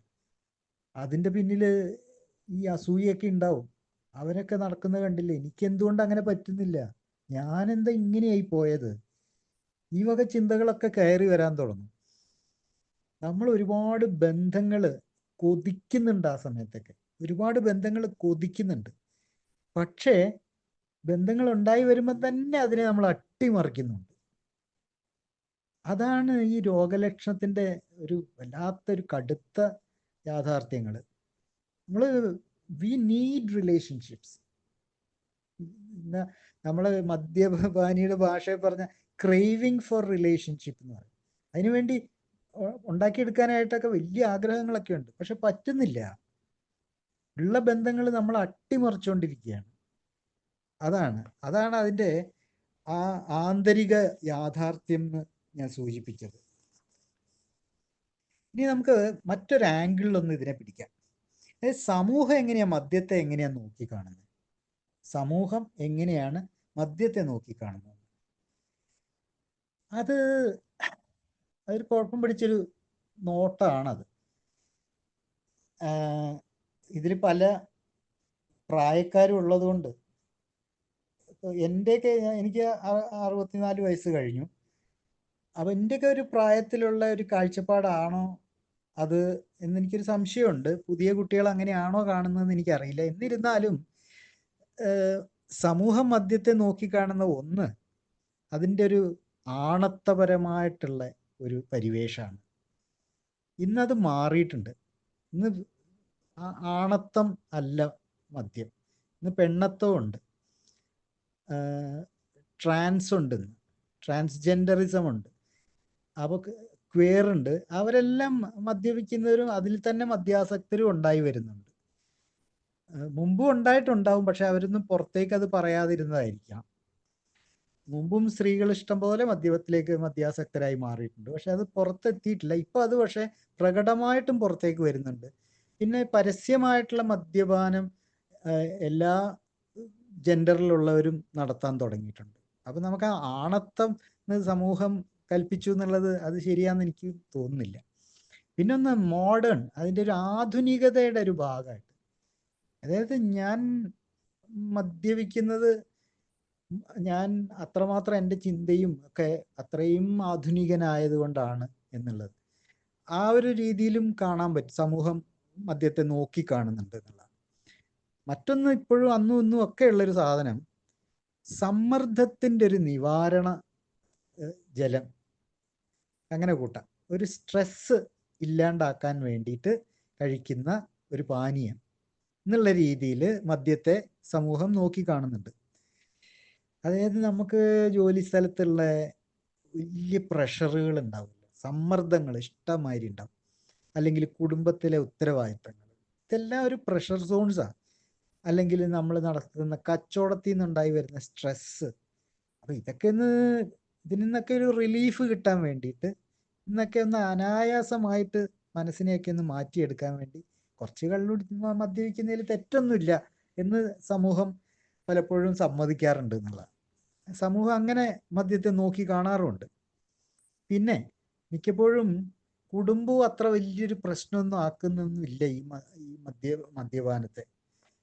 അത് ഇച്ചിരി കഴിച്ചാൽ ഇപ്പം എന്നാ എന്നൊക്കെയുള്ള രീതിയിൽ. കാരണം മിക്ക കുടുംബങ്ങളിലും ഒരാളെങ്കിലും കാണും മദ്യം കഴിക്കുന്ന ഒരാൾ. അപ്പോൾ അവരതൊക്കെ കണ്ട് ശീലിച്ചതാണ്. അതുകൊണ്ട് തന്നെ അതിനത്ര വലിയൊരു പ്രോബ്ലമാറ്റിക് ആയിട്ടൊന്നും ഒരു കുടുംബവും പലപ്പോഴും കാണാറില്ല എന്നുള്ളതാണ്. പിന്നെ ഈ നമ്മളെ സുഹൃത്ത് വലയം, ഈ ഫ്രണ്ട്സിൻ്റെ ഒരു സർക്കിള്, അവരെപ്പോഴും പ്രോത്സാഹിപ്പിക്കുന്ന ഒരു കാര്യമാണ്, നമുക്ക് ബടാ ഒന്ന് കൂടണ്ടേ. അപ്പൊ ഈ കൂടാനും സമ്മർദ്ദം കുറയ്ക്കാനും എല്ലാം മദ്യത്തെ നല്ലൊരു വസ്തുവായിട്ട് സമൂഹം നോക്കി കാണുന്നുണ്ട് എന്നുള്ളത് ഇതിൻ്റെ ഒരു മറുപുറമാണ്. കാരണം നമ്മൾ പോലെയുള്ള ഹതഭാഗ്യരാണ്, രോഗികളായിട്ടുള്ള ആൾക്കാർ തുച്ഛമാണ്. വളരെ കുറച്ച് പേരെ ഉള്ളൂ. എനിക്ക് എത്രത്തോളം കണക്ക് ശരിയാണെന്നറിയില്ല. പണ്ടൊക്കെ എയിൽ കേൾക്കുന്നൊരു കണക്കാണ് 100 പേര് മദ്യപിച്ചാൽ 15 പേർക്കാണ് ഈ രോഗബാധിതരാകുന്നത് എന്നൊരു കണക്ക് എപ്പോഴും പലരും പറഞ്ഞു കേൾക്കാറുണ്ട്. എനിക്ക് അതിൻ്റെ ശാസ്ത്രീയമായിട്ടുള്ള കൃത്യത എന്താണെന്നൊന്നും അത്ര ഉറപ്പൊന്നുമില്ല. എന്നാലും ഏകദേശം അത് അങ്ങനെയൊക്കെ തന്നെയാണ്. 100 പേര് കഴിച്ചാൽ 15 പേർക്കാണ് ഇത് രോഗമായിട്ട് മാറുന്നത് എന്നുള്ളതാണ്. അപ്പോൾ ബാക്കിയുള്ള 85 ആൾക്കും ഇതൊക്കെ സമൂഹത്തിന് പ്രശ്നം വരുന്നില്ല. അങ്ങനെ വരുമ്പോഴാണ് ഈവൻ നമ്മളെപ്പോലുള്ളവരുടെ അമിതം അത് സാധാരണമാവുന്നു എന്നുള്ള അവിടെയാണ് ആപത്ത് കിടക്കുന്നത്. നമ്മളെ എക്സസ് ആയിട്ട് നമ്മളെപ്പോലെയുള്ള ഈ ആൽക്കഹോളിക്സ്, മദ്യാസക്തര് അമിതമായിട്ട് മദ്യം കഴിക്കുന്ന സമയത്ത് അതിനെപ്പോലും സാധാരണമായിട്ട് കാണാനായിട്ടുള്ള ഒരു പ്രവണത സമൂഹത്തിനുണ്ട്. കാരണം വല്ലപ്പോഴും ഓവറായാൽ സാരമില്ല, വല്ലപ്പോഴും അല്ലേ, ഒന്ന് ഓവറായാലും വലിയ കുഴപ്പമൊന്നുമില്ല എന്നുള്ളത്. ഈ സാരമില്ല എന്നുള്ള വാക്കിൻ്റെ അകത്തുനിന്ന് ആ സാരം എന്നുള്ള ഭാഗം മാത്രം എടുത്താൽ, സാരം എന്ന് പറയുന്ന അതിൻ്റെ എസെൻസ് അങ്ങോട്ട് എടുത്തു കഴിഞ്ഞാൽ ഞാനും നിങ്ങളും അടങ്ങുന്ന നമ്മുടെ സാരം എന്ന് പറയുന്നത് മദ്യാസക്തൻ എന്നുള്ള ആ ഒരു ഐഡന്റിറ്റി, ആ ഒരു സ്വത്വം തന്നെയാണ് നമ്മളെയൊക്കെ സാരം എന്ന് പറയുന്നത്. പിന്നെ അടുത്തൊരു പ്രശ്നം എന്താണെന്ന് വെച്ചാൽ ഒരു സോഷ്യൽ സ്പ്ലിറ്റ് നടക്കുന്നതായിട്ട് നമുക്ക് അനുഭവപ്പെടും. ഒരു സാമൂഹികമായിട്ടുള്ളൊരു വിഭജനം.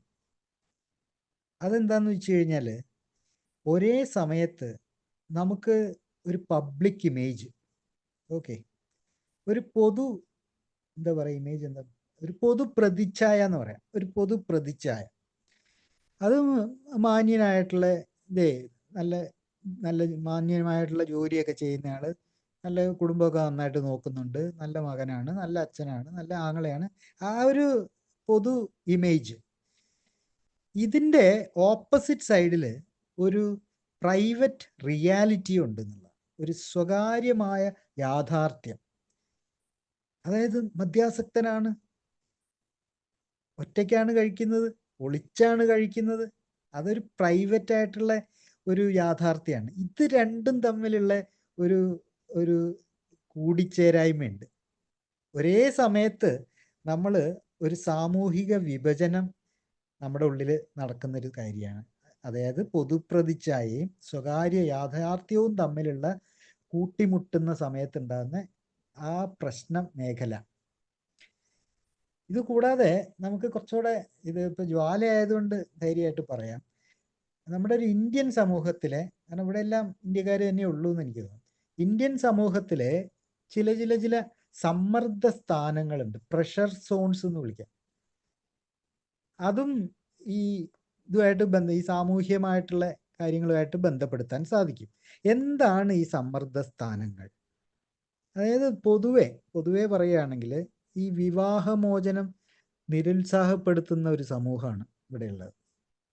അത് ശരി, ഡൈവോഴ്സ് ഒന്നും ശരിയല്ലാത്ത കാര്യം, കഴിയാവുന്നത് ഒഴിവാക്കുക അല്ലേ? അങ്ങനെയാണല്ലോ നമ്മൾ. ഞാനിപ്പം എൻ്റെ ഇപ്പോഴത്തെ ജോലി സൈക്കോളജിസ്റ്റ് ആയതുകൊണ്ട് ഒരുപാട് കേസുകെട്ടുകൾ ഇതുപോലെ വരാറുണ്ട്. പിന്നെ ഞങ്ങൾ കോടതിയിലൊക്കെ പോകുന്ന സമയത്ത് ഈ വിവാഹമോചനത്തിനായിട്ട് കടലാസും ഒക്കെ കൊടുത്ത് കൺസെൻ്റൊക്കെ കൊടുത്ത ആൾക്കാർ അവിടെ വരാറുണ്ട്. അപ്പോൾ അവർക്ക് അവസാന കൈ എന്നുള്ള രീതിയിൽ ഞങ്ങളെ പോലുള്ള സൈക്കോളജിസ്റ്റുകളെ ഇരുത്തിയിട്ട് 1 മണിക്കൂർ ഒരു സെഷനൊക്കെ നടത്തും. ഇത് 1 മണിക്കൂറിൻ്റെ ഒന്നും ആവശ്യം വരുന്നില്ല. അവരെല്ലാം തീരുമാനിച്ച് ഉറപ്പിച്ച് വരുന്നവരായിരിക്കും. അവർക്ക് ആകെ ആവശ്യം നമ്മുടെ സീലും ഒപ്പും മാത്രമായിരിക്കും. അതങ്ങോട്ട് ഇട്ട് കൊടുക്കും, കാശും വാങ്ങും, പോരുന്നതായിട്ടുള്ളൂ പരിപാടി. കാരണം അവിടെ ഒന്നും നടക്കില്ല.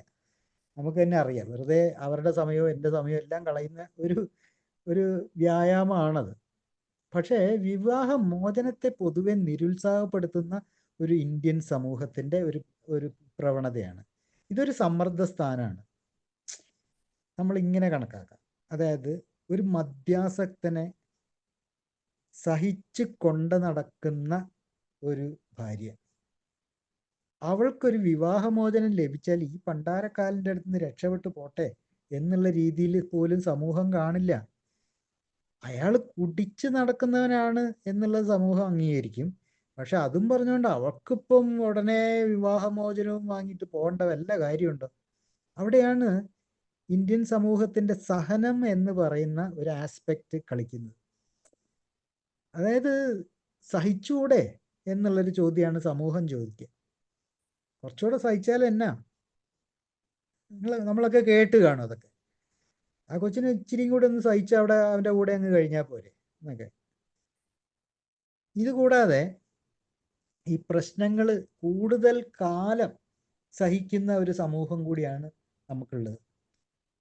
ഈ മദ്യാസക്തനെ സംബന്ധിച്ചിട്ട് അവൻ ഉണ്ടാക്കി വയ്ക്കുന്ന പ്രശ്നങ്ങൾ കുറെ കാലം സഹിക്കുന്നുണ്ട് ഈ കുടുംബവും സമൂഹവും. പിന്നെ ഉള്ളത് എന്താന്ന് വെച്ച് കഴിഞ്ഞാൽ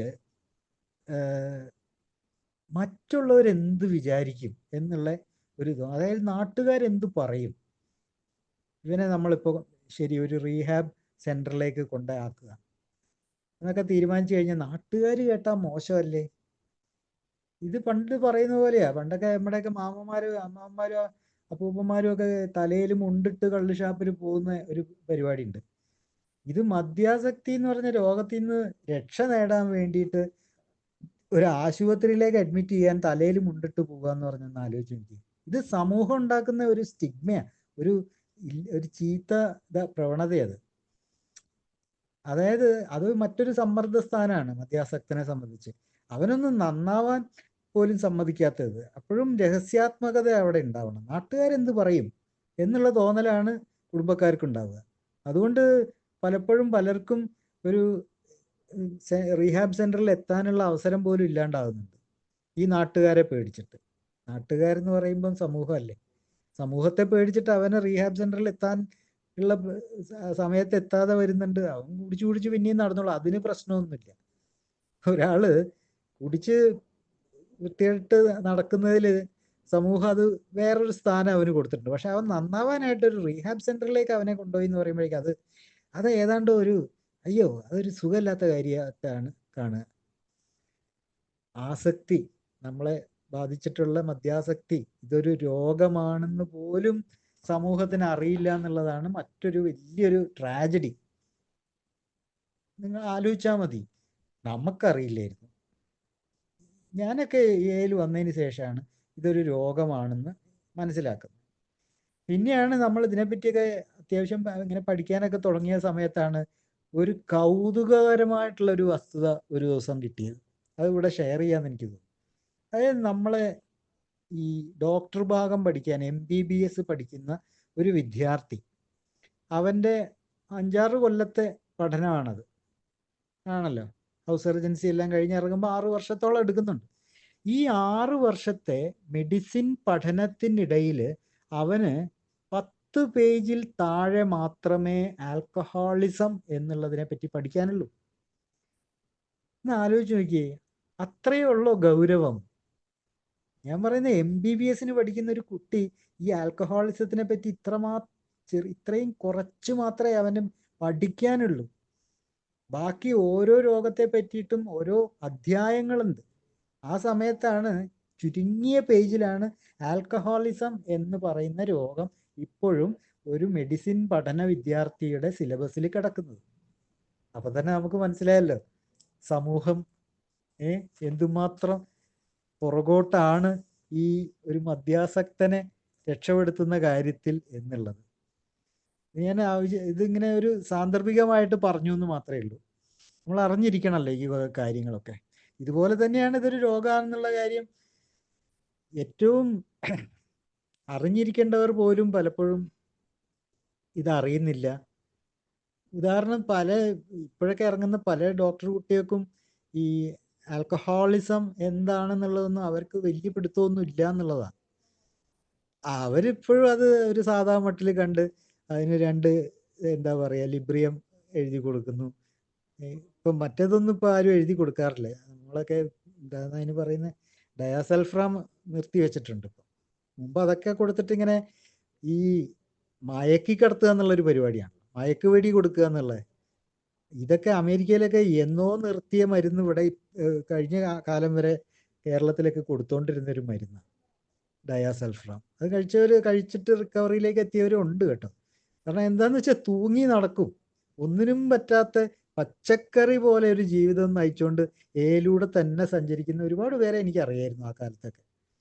അപ്പോൾ അവരും പറയുന്നത് എന്തെന്നാ ഇങ്ങനെ ഇതിൽ നല്ല കുടിച്ചാൽ പോരെ. കാരണം അവരുടെ എല്ലാ ജീവിതത്തിൻ്റെ എല്ലാ ഭാഗങ്ങളും ഇല്ലാതെയാവുക. ഈ മയക്കം, ഈ ചുണയില്ലായ്മ, ഇതല്ലല്ലോ ഏലൂടെ സഞ്ചരിക്കുന്ന ഒരാളുടെ പ്രധാനപ്പെട്ട ഒരു നേട്ടം എന്ന് പറയുന്നത് അവൻ്റെ പ്രസരിപ്പാണ്.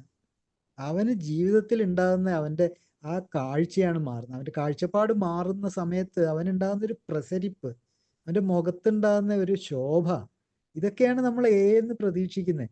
പകരം ഈ ഡയാസൾഫ്രാം പോലെയുള്ള വിപത്ത് പിടിച്ച മരുന്നുകളും കൊടുക്കുന്ന റീഹാബ് സെൻറ്റേഴ്സ് ഇഷ്ടംപോലെ ഉണ്ടായിരുന്നു ഇവിടെ. ഇപ്പോൾ ഇല്ല എന്നാണ് പറയുന്നത്. അത് അന്വേഷിച്ച് നോക്കണം. നീ അത് വേറെ വല്ലതും കലക്കി കൊടുക്കുന്നുണ്ടോ എന്നറിയില്ല. ഈ സമൂഹം മദ്യാസക്തനും തമ്മിലുള്ള കോൺട്രഡിക്ഷൻ, വൈരുദ്ധ്യത്തിനകത്ത് ഒരു കാര്യം പറയാതെ പോകാൻ പറ്റില്ല. അതെന്താന്ന് വെച്ച് കഴിഞ്ഞാൽ അത് പുതുതായി മുളച്ചു വരുന്ന റീഹാബ് സെൻറ്ററുകളെ പറ്റിയിട്ടാണ്. മദ്യമോചനത്തിന് വേണ്ടിയിട്ടുള്ള ആശുപത്രികൾ ഒരുപാട് ഇപ്പം മുളച്ചു പൊന്തി വരുന്നുണ്ട്. അതിൻ്റെ പിന്നിൽ പ്രവർത്തിക്കുന്ന ചേതോവികാരം മറ്റൊന്നുമല്ല, സാമ്പത്തിക ലാഭം മാത്രമാണ്. അല്ലാതെ ഒരു മദ്യാസക്തനെ രക്ഷപ്പെടുത്തണം എന്ന് മുമ്പൊക്കെ ഉണ്ടായിരുന്ന ആ ചിന്തയിൽ നിന്ന് വിട്ടുമാറിയിട്ട് എങ്ങനെ ഒരു മദ്യാസക്തനെ വെച്ചുകൊണ്ട് കാശുണ്ടാക്കാം എന്നുള്ള ചിന്തയിലേക്കാണ് സമൂഹം എത്തിയിട്ടുള്ളത്. ഇതൊരു കടുത്ത യാഥാർത്ഥ്യം തന്നെയാണ്. ഞാൻ ഈ അടുത്ത് ഇതിനെപ്പറ്റി ചെറിയൊരു പഠനം പോലെ നടത്തിയിരുന്നു. ഓരോ റീഹാബ് സെൻറ്ററിലും അവിടുത്തെ ട്രീറ്റ്മെൻറ്റ് എങ്ങനെയാണ്, അവിടെ എത്ര രൂപ ചിലവാകും. കാരണം നമ്മുടെ അടുത്ത് എത്തുന്ന ഒരാളോട് നമ്മൾ പറഞ്ഞു കൊടുക്കുന്നത് അവിടെ പോയാൽ മതി, അവിടെ എത്രയാവും. അപ്പോൾ എല്ലാവരും ചോദിക്കുന്ന ചോദ്യം അതായിരിക്കും, കാശ് എത്ര ചിലവാകും സാറേ എന്ന് ചോദിക്കും. അപ്പം നമുക്ക് പറഞ്ഞു കൊടുക്കാൻ അറിഞ്ഞിരിക്കണം. ഇതൊരു ലിസ്റ്റൊക്കെ ഉണ്ടാക്കി വെച്ചപ്പോഴാണ് ഇതിൻ്റെ പിന്നിൽ നമ്മളെപ്പോലുള്ള ഗതികെട്ട ആത്മാക്കളെ കൊണ്ടിട്ട് കാശുണ്ടാക്കാനായിട്ട് എങ്ങനെ തോന്നുന്നു മനുഷ്യർക്ക് എന്നുള്ളത്. പക്ഷെ അതാണ് സാമൂഹ്യ യാഥാർത്ഥ്യം. സമൂഹം അങ്ങനെയാണ് കെട്ടിപ്പടുത്തിരിക്കുന്നത്. എന്ത് ചെയ്താലും അതിൽ നിന്നും ലാഭം കൊയ്യുക എന്നുള്ള സമൂഹ മനസ്സിൻ്റെ ഭാഗമായിട്ട് റീഹാബ് സെൻറ്ററുകൾ പോലും അധപ്പതിച്ചു എന്ന് എനിക്ക് കണ്ടോ. ആ വാക്ക് പോലും ഉപയോഗിക്കാൻ എനിക്കൊരു ഭയപ്പാടുണ്ട്. അധപ്പതിച്ചു എന്ന് തന്നെയാണ് പറയേണ്ടത്. കാര്യം ഞാനൊക്കെ പോയ റീഹാബ് സെൻറ്ററിൽ അവിടെ ഈ ചിന്തകളൊന്നും ഇല്ലായിരുന്നു. എന്നെ വിറ്റ് കാശാക്കണമെന്ന് അവർക്ക് തോന്നിയിട്ടില്ല. ഒരാൾ നന്നാവുകയാണെങ്കിൽ നന്നാവട്ടെ, ഒരാൾ നന്നായാൽ ഒരു കുടുംബം നന്നാവും, ഒരു കുടുംബം നന്നായാൽ സമൂഹം നന്നാവും എന്നൊക്കെയാണ് ഞാൻ അവിടെ നിന്നൊക്കെ കേട്ടിട്ടുള്ളത്. അതൊക്കെ മാറിയിട്ട് ഈ 2026 എത്തിയപ്പം മദ്യാസക്തനെ മദ്യത്തിൽ നിന്നും മോചനം ലഭിക്കുവാനായിട്ടുള്ള സ്ഥാപനങ്ങൾക്ക് പ്രധാന കണ്ണ് പണം, പണം, പണം. ആ ഒരു രീതിയിലേക്കാണ് സമൂഹം ഇങ്ങനെ എത്തിപ്പെട്ട് നിൽക്കുന്നത്. അപ്പോൾ അതും നമ്മൾ അറിഞ്ഞിരിക്കേണ്ട ഒരു കാര്യമാണ്. പിന്നെ ഇനി നമുക്ക് സമയമായിക്കൊണ്ടിരിക്കുന്നു. മദ്യാസക്തൻ്റെ ഒരു സാമൂഹ്യ സ്ഥാനത്തെ പറ്റിയിട്ട് നമുക്കൊന്ന് പെട്ടെന്നൊന്ന് ഓടിച്ചു പോകാം. സാമൂഹ്യ സ്ഥാനം എന്നാണ് ഞാൻ ഉദ്ദേശിക്കുന്നത്. മദ്യാസക്തൻ ശാരീരികമായിട്ട് ഒറ്റപ്പെടുന്നില്ലെങ്കിലും സാമൂഹികമായിട്ടാണ് അവൻ ഒറ്റപ്പെടുന്നത്. കാരണം അവൻ എപ്പോഴും കുടുംബത്തോടൊപ്പമൊക്കെ തന്നെയായിരിക്കും ജീവിക്കുന്നത്, എന്നാൽ വൈകാരികമായിട്ട് അവൻ ഒറ്റപ്പെടുന്നുണ്ട്. അത് തീരുമാനങ്ങൾ എടുക്കുന്നതിൽ അവന് പങ്കില്ലാതെ വരും. കാരണം ഈ സമൂഹത്തിലുണ്ടാകുന്ന ഏത് കാര്യത്തിനും ഒരു തീരുമാനം എന്നൊക്കെ ഉണ്ടല്ലോ. ഒന്നും വേണ്ട, ഒരു ചെറിയ പ്രദേശത്ത് ഒരു ഓവുചാൽ നിർമ്മാണം, അത് അവിടെയുള്ളവരെല്ലാവരും കൂടെയുള്ള ഒരു തീരുമാനത്തിൻ്റെ ഭാഗമായിട്ടായിരിക്കും അതൊക്കെ നടത്തപ്പെടുക. അതിലൊന്നും ഒരു മദ്യാസക്തന് ഒരു പങ്കുമില്ല എന്നുള്ള, അടുപ്പിക്കില്ലല്ലോ. പിന്നെ ആചാരങ്ങളിൽ ഒട്ടും സ്ഥാനമില്ലാതെയാവും. സ്വന്തം മകളുടെ കല്യാണമായിരിക്കും, എന്നാലും ഭയപ്പാടായിരിക്കും ഏത് കോലത്തിലാണ് ഇത് ഞാൻ കയറി വരിക എന്നുള്ള പേടിയുണ്ടാകും കുടുംബക്കാർക്ക്. അതുകൊണ്ട് അതെല്ലാം നമുക്ക് നഷ്ടപ്പെട്ടുകൊണ്ടിരിക്കുക. സമൂഹം, മുമ്പ് നമ്മൾ പറഞ്ഞു, സമൂഹം ഏർപ്പെടുത്തുന്ന ഒരുപാട് സെൻസറിങ് ഉണ്ട് ഒരു മദ്യാസക്തനെ സംബന്ധിച്ചിടത്തോളം. പിന്നെ ബഹുമാനം എന്ന് പറഞ്ഞ സാധനമേ സമൂഹത്തിൽ നിന്ന് നമുക്ക് കിട്ടാൻ സാധ്യതയില്ല. പിന്നെ സാമ്പത്തിക കാര്യങ്ങളിൽ ഇടപെടത്തില്ല. പിന്നെ പലപ്പോഴും ഉണ്ടല്ലോ, മദ്യാസക്തനായിട്ടുള്ള ഒരു അടുപ്പത്തിന്റെ പേരിലൊന്നും അല്ല, ഒരു കടമയുടെ പേരിലാണ് പലപ്പോഴും ഓരോ കല്യാണത്തിനൊക്കെ ക്ഷണിക്കപ്പെടുന്നത് എന്നുള്ളതാണ്. കൂടുതൽ കാര്യങ്ങൾ നമ്മളെക്കാൾ കൂടുതലായിട്ട് നമ്മുടെ അയൽക്കാർക്കറിയാം ഒരു മദ്യാസക്തനെ കുറിച്ച്. അവര് രഹസ്യമായിട്ട് ഈ ദുഷിപ്പൊക്കെ പറഞ്ഞു നടക്കും. കുടുംബക്കാരും അവരും അടക്കം പറയും. പുറമേ ഭയങ്കര സഹതാപമൊക്കെ ആയിരിക്കും, പക്ഷെ ഉള്ളുകൊണ്ട് ചിലപ്പോൾ സന്തോഷിക്കുന്നവരായിരിക്കും കൂടുതലും. അപ്പോൾ ഇത്രയൊക്കെ നമ്മൾ പറയുമ്പോഴും ഈ സാമൂഹികമായിട്ടുള്ള മദ്യാസക്തന്റെ ഈ ഗതികെട്ടൊരവസ്ഥ, അവിടെ നിന്നെല്ലാം വരുന്നൊരു വ്യത്യാസം പറഞ്ഞു നിർത്താം. അതായത് നമ്മൾ ഒന്നെടുത്ത് നോക്കിയാൽ മതി, ആൽക്കഹോളിക്സ് അനോണിമസിലുള്ള ആൾക്കാർ, എത്രയോ ആൾക്കാർ ഇന്ന് സാമൂഹിക സ്ഥാനങ്ങളിൽ ഉണ്ട് എന്നുള്ളത് ഒന്ന് പരിശോധിച്ചാൽ അറിയാം. നമ്മളെ അനോണിമിറ്റി കാരണം നമ്മളതൊന്നും പുറത്ത് പറയാറില്ല, പക്ഷേ നമുക്ക് അറിയുന്ന എത്രയോ ആൾക്കാരുണ്ട് സമൂഹത്തിൽ വലിയ വലിയ സ്ഥാനങ്ങളിലേക്ക് എത്തുന്ന ആൾക്കാർ. എന്തുകൊണ്ടാണ് ഈ നഷ്ടപ്പെട്ട വിശ്വാസം തിരിച്ചു പിടിക്കുന്നത് കൊണ്ടല്ലേ ഇത്? അതെങ്ങനെയാ തിരിച്ചു പിടിക്കപ്പെടുന്നത്? അവൻ സുബോധവാനായി നിൽക്കുന്നതുകൊണ്ടല്ലേ. അവൻ എങ്ങനെയാണ് സുബോധവാനായി നിൽക്കുന്നത്? അവൻ ആൽക്കഹോളിക്സ് അനോണിമസിലൂടെ സഞ്ചരിക്കുന്നതുകൊണ്ടല്ലേ. അങ്ങനെയൊക്കെ ആലോചിച്ച് വരുന്ന സമയത്ത് നമുക്ക് അഭിമാനിക്കാനായിട്ട് എത്ര ആൾക്കാരുള്ളതെന്നറിയാം. സമൂഹത്തിൻ്റെ ഉന്നത സ്ഥാനത്ത് നിൽക്കുന്ന എത്രയോ ആൾക്കാർ മദ്യത്തിൽ നിന്നും രക്ഷ പ്രാപിച്ച് അവർ ഉന്നതങ്ങളിലേക്കാണ് കുതിക്കുകയാണ്. അപ്പം ആ ഒരു വല്ലാത്തൊരു സന്തോഷം തരുന്നൊരു കാര്യമാണ് ആ ഒരു ആസ്പെക്റ്റ് നോക്കുമ്പോൾ. അവിടെയൊക്കെയാണ് ഞാനിപ്പം നടന്നുകൊണ്ടിരിക്കുന്ന ഈ പാത എന്തുകൊണ്ടും അനുയോജ്യമാണ്, എന്തുകൊണ്ടും എനിക്ക് ഗുണം മാത്രം നൽകുന്ന ഒരു പാതയാണ് എന്ന് മനസ്സിലാക്കുന്നത്. ഞാൻ എൻ്റെ എക്സാമ്പിൾ തന്നെ എടുത്താൽ, ഓരോരുത്തരും അവരവരെ തന്നെ എക്സാമ്പിളാക്കി എടുത്താൽ മതി.